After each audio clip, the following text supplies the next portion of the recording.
A novel is a winding river, but a poem is a high-pressure jet. Every word, every comma, every patch of silence is a deliberate choice. It isn't just a feeling captured on paper, it's a meticulously engineered piece of linguistic machinery designed to bypass your logical brain and speak directly to your soul. It starts with sound. A poet is a composer.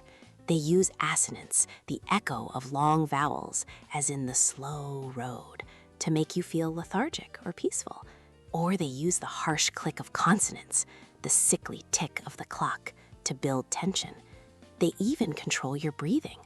Enjambment, where a line runs on without a pause, can make you feel breathless, urgent. Then a caesura, a hard stop in the middle of a line, forces you to halt, to think. To err is human, to forgive, divine. The poet just made you take a beat. Then they warp your senses. Synesthesia blends them together.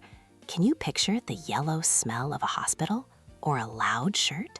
It's disorienting, designed to provoke a more intense emotional state. But perhaps the most powerful tool is showing emotion, not just telling it. T.S. Eliot called this the objective correlative.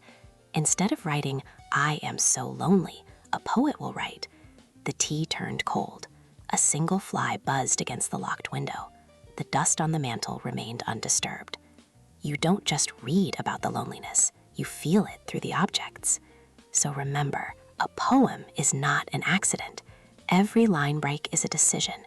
Every S sound is a strategy. Next time you read one, don't just ask what it means. Ask, how is this sound making me feel? Why did the poet stop my breath right there? In those answers, you'll find the true power of poetry.